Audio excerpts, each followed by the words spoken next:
This was a hard time. I was rehabbing on my parents' sofa from knee surgery, broke, in debt. I read all the Harry Potter books in 3 weeks. That's how low it was for me. And I only got one job offer that second year. That was to go play for the Idaho Stampede up in Boise, the minor league team for the Utah Jazz. And I only got that job, turns out, $900 a month. As a professional basketball player, yeah, that Escalade's coming soon with the spinning wheels with $900 a month, for sure. I only got that job to be the media guy. The demeaning job of being the media guy sitting at the end of the bench. I could have very easily cut off my nose to spite my face and said, to heck with you guys, I'm better than this. Instead, I said this, fine. Watch me. I'm going to learn how to do a radio interview. I'm going to learn how to do a TV interview. I'm going to learn how to go talk to the kids at schools and learn how to do public speaking. I'm going to learn these jobs that you're pigeonholing me into. I'm going to learn to do them so well that they now allow me to transition out of basketball and make more money than I ever did as a basketball player. You're going to be pigeonholed. You have been pigeonholed, but you chose not to cut off your nose to spite your face.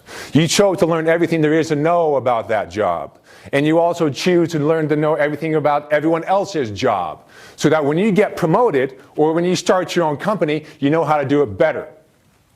You know how to do it more efficiently. This is part of adapting. This is part of being flexible. As the IT and the tech world, you always have to be flexible. When you get too comfortable in where you are, you will fall on your sword and you become irrelevant. I had so many coaches that could never let go of power towards the end of the season. Yes, you want to train and steer your players to fit into a system, but there comes a time you have to let off the leash and let them go play and let them do their jobs. You have to adapt. I had a coach in Japan one year. He was upset that he claimed to be samurai heritage, right? So he was very old school. I was selected to the all-star team. He said, I don't believe in all-stars. Teams are equal players. I'm like, I get that, but the owner wants me to go. I got to represent the team. I went to the All-Star game. I didn't start another game for the rest of the season. We went from number 1 to number 4. This coach was so focused on being right, being in control, that he willingly cut off his nose to spite his face just to be right. And being right is overrated. Do you want to be right or do you want to be relevant? I ask yourself that. Challenge yourself with that. You always have to push yourself outside your comfort zone. You have to be willing to fail. Again, I failed so many times in my life, over and over and over again, but I get back up every time. Why are people so worried about this word, failure?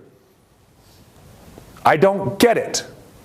Failure to me simply means you are stepping outside your comfort zone. That you're trying something new. That you're trying to adapt to the times. Whereas the essence of failure to me means you're staying inside your comfort zone. You're playing it safe. You're being mediocre. Mediocre is true failure. Be relevant. Grow, change, expand, fail, learn. Go fail 1,000,000 times. I wish you would. That's your job. Encourage a culture of failure in your company.